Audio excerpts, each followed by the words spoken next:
बरोबर. Got it. पुढे जाऊ. पण आता काय विषय तुम्हाला सांगतो की जे बोलस बनला होता आता बोलसचं कन्वर्जन दुसऱ्यामध्ये होतं. काय होतं सांगतो. प्रोटीन्स म्हणून पेप्टाइड्स बनले. बरोबर. आता विषय सांगतो. बेसिकली तुमचं जे कोड आहे त्या कोडला आता आपण काय म्हणतो माहिती आहे का? चाईन म्हणतो. काय म्हणतो? Chain. Chain. Chain chain chain. Right. म्हणजे तुमचं आता बोलस कन्वर्ट झाले कशामध्ये? चाईन. Got it. मी अजून तुम्हाला कार्बोहायड्रेट बद्दल बोललो नाही. आज मी तुम्हाला फॅट्स बद्दल बोललो. समजलं? काही बोललो का त्याच्याबद्दल? आपण फक्त माउथ मध्ये बोललो होतो तुमच्या कार्बोहायड्रेट बद्दल. इथे प्रोटीन बद्दल बोललो. म्हणजे काय मला तुम्हाला काय कळालं याच्यावरून की तुमचा कार्बोहायड्रेटचं डायजेशन तुमच्या स्टमक मध्ये होतो का? प्रोटीनचा माउथ मध्ये होतो का? राईट. चोपीच्या लोकांना समजून घ्यायचं नाही तर रागराग करून तर मग करून टाकते सगळं. चाईन झालेलं नाही. अजून एक गोष्ट जसं मी तुम्हाला म्हटलं होतं की तुमच्या स्टमक मध्ये कोड किती वेळ राहतो? 2 तास.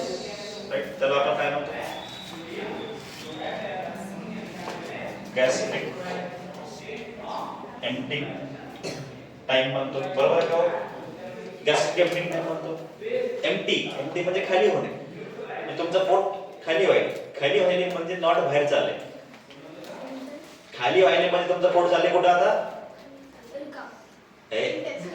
रिकाम व्हायला. ठीक आहे. रिकाम व्हायला पण कशात व्हायला रिकाम? बाहेर नाही चालला. स्पॉन्टस मध्ये जाणार. बरोबर आहे का? म्हणजे त्या 2 घंट्यामध्ये एवढ्या गोष्टी होणार. 2 घंट्यामध्ये जनरली तुमच्या फूडचं डायजेशन होत असतं. म्हणजे तुमच्या प्रोटीनचं डायजेशन होत असतं. सी प्रोसेस लांब असते, मोठी असते. लगेच सगळं हे तुम्हाला दिसण्याला दिसते असं. असं असं असं अरे हे लवकर झाले असं वाटत नाही. पोटामध्ये अशी गोष्टी होत. पोटामध्ये विषय हे नॉर्मल सांगितलं मी तुम्हाला. नॉर्मल तर टाइम लागतो सगळ्यांना. तुम्हाला सगळे डोक्यात लगेच जाते काय? वेळ लागते का नाही? पोटाला वेळ लागेल की नाही काही प्रोसेस करायला? त्याला मी वेळ द्या थोडंसं. आता दिसायला एवढंच दिसलं अहो एवढंच. एवढ्याला 2 घंटे गेले. अरे काय कामाचं मग मीच करतो असं काय सांगा तुम्ही मग. दुसरं काय? राईट.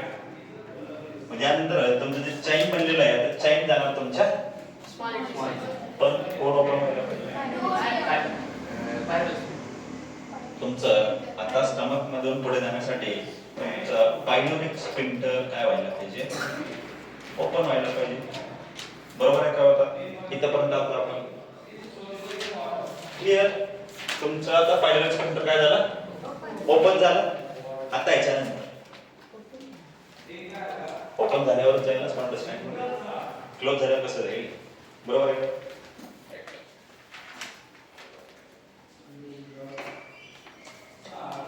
चाईन नाव आहे डोक्यात ठेवायचं. चाईन चाईन चाईन आले पुढे. आता थोडंसं अॅनाटॉमी आठवावं लागेल तुम्हाला. म्हणजे तुमचं स्ट्रक्चर आठवावं लागेल. आता आठवायचं. का आठवायचं ते सांगतो. पायलोनिक स्फिंक्टर ओपन झालेलं आहे. आपण म्हणलं होतं इथं जे शेपड स्टमक असतो. कसा असतो? जे शेपड. जे झालं थोडं थोडं मोठं झालं. बारीक एवढं कसं पाईप मोठं झालं. बारीक करून केलं बारीक. इथं तुमचं कोणतं स्फिंक्टर होतं? आता इथं काय विषय माहिती का? सी शेपड नावाचा एक काहीतरी आहे.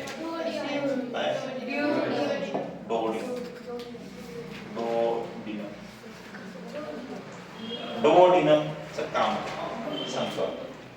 त्याचं मी काहीतरी काम लावावं लागतं. कसं सगळ्यांना झोपवलं तर सगळं उठवावं लागेल की नाही आता? कारण की वरून आपण फ्लोर टाकलेला आहे. पुढे आता हळूहळू खाली येईल. म्हणजे प्रत्येक सगळे झोपलेले जेवढे सगळ्याला उठवावं लागतं आपल्याला हळूहळू. बरोबर आहे का? आता आपण कशाला उठवायचं? डिओडिनमला उठवायचं. म्हणजेच काय? तुमच्या डिओडिनमच्या एका साईडला पॅनक्रियाज आहेत. एका साईडला काय? लिव्हर. बरोबर आहे का? काय चुकीचं बोललो का? नाही ना. बरोबर. लिव्हर पॅनक्रियाज दोन्ही काय? पूर्ण नेसेसरी पूर्ण बोलायचं, अर्धवट बोलायचं, बिलकुल ऍक्टिव्हेट राहायचं, असं अर्धा काम करायचं नाही, फुल कामं करायचं जीवनात. लिव्हर आणि पॅनक्रियास. हा, लिव्हर काय करत होतो?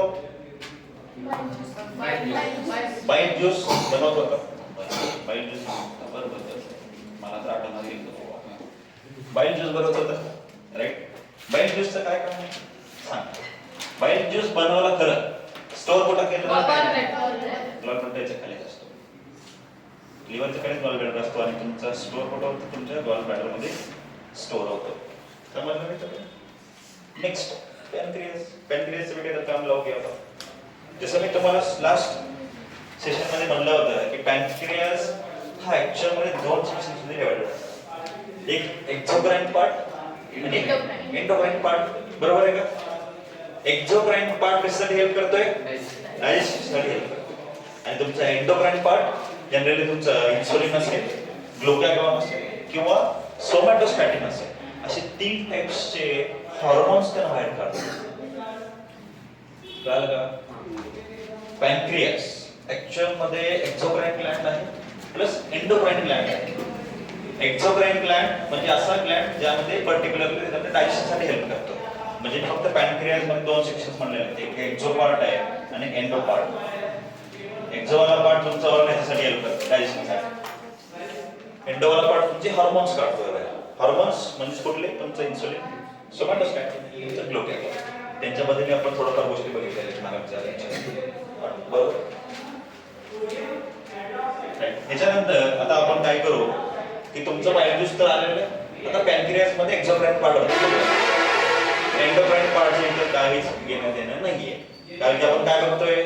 डायजेशन बघतोय. त्यासाठी आपण एंडोक्राइन वाला पार्ट तुमच्या एंडोक्राइन सिस्टम मध्ये बघूया. क्लिअर? मग आता एक्झोक्राइन पार्ट काय म्हणतो? त्याला मी झोपवावं लागेल, त्याने मी झोप घेतला, त्याच्यानंतर मी त्याला काय बाहेर काढावं लागेल. आता ह्यानं काय करायला माहिती आहे का? आता त्याचा दरवाजा ओपन करायचा, म्हणजे एक्झोक्राइन वार्डचा दरवाजा ओपन झालेला आहे. ओपन झाल्यावर ह्याच्यामधून काय निघते माहिती आहे का? तुमचे पॅनक्रियाटिक अमायलेज एन्झाइम तयार होतो. ज्यूस ज्यूस त्या ज्यूसमध्ये काय? त्या ज्यूसमध्येच आहेत त्या गोष्टी. Pancreatic amylase. परत काय? हा एन्झाइम आहे, म्हणजे काहीतरी काम करणार आहे, म्हणजे तुमच्या फूडला आता simplest form cut. See basically तुमचं कॉम्प्लेक्स फॉर्मला सिम्पलेस्ट फॉर्म करायचं आहे, म्हणजे कट करायला ना त्यांना स्टार्टिंग पासून थोडं थोडं कट कट कट करत लास्ट पर्यंत तुम्हाला कट करायचं. कशासाठी? ऍब्झॉर्प्शन. राईट. म्हणजे परत आता तुमचं पॅनक्रियाटिक अमायलेज ऍक्टिव्हेट झालेलं आहे. मग याचं काहीतरी काम असतं असं म्हणतो. काय काम आहे हेही सांगतो. बाईट ज्यूस आणि पॅनक्रियाटिक अमायलेज 2 गोष्टी आहेत आपल्याकडे. दोघांना काहीतरी काम लावू. काय काम करू? जर मी बाईट ज्यूस पकडला, बाईट ज्यूस स्टोर झाला तर गॉल ब्लॅडर मध्ये, तुमचा फूड आता कुठून यायले?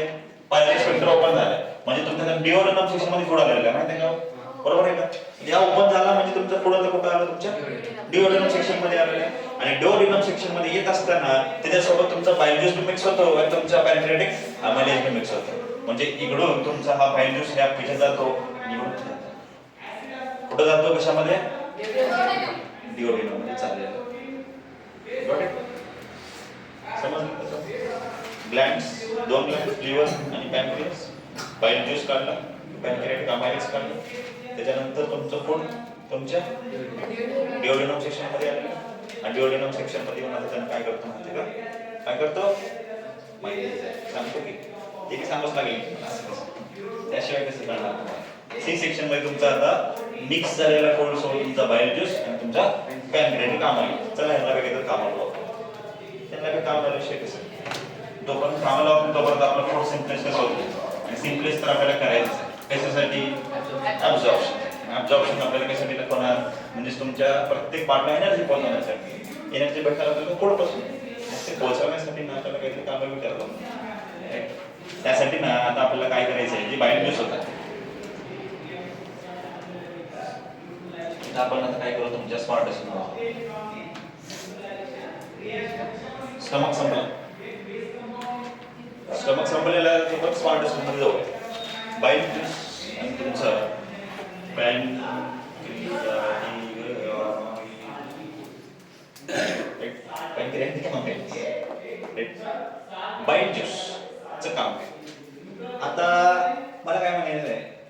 प्रोटीनला बी थोडं कट केलं, कार्बोहायड्रेटला बी केलं, कोण उरले? त्याला बी बघावं लागेल की नाही, त्याला कसं साईडला थोडं पाहू. त्याला बघण्यासाठी कोण आहे? बायोज्यूस. दोघं बघितले आपण, कार्बोहायड्रेटला बी थोडं कट केलं, प्रोटीनला पूर्णच कट केलं. पण आता फॅटला बघायला, फॅटला बी कट करणं, त्यासाठी बायोज्यूस काय करतो माहिती का? इमल्सिफिकेशन करतो. Emulsification of emulsification, EMULSIFICATION, emulsification. लिहायचं माझ्यासोबत, बघत बसलो बघत तुलाच नव्हतं, बघत बसलास की येत नाही, सगळी इथून जात. तर सांगतोय, पहिल्याचं लेक्चर केलास का तुम्हाला? डायजेस्टिव्ह सिस्टमचा एनाटॉमी वाला केलास का?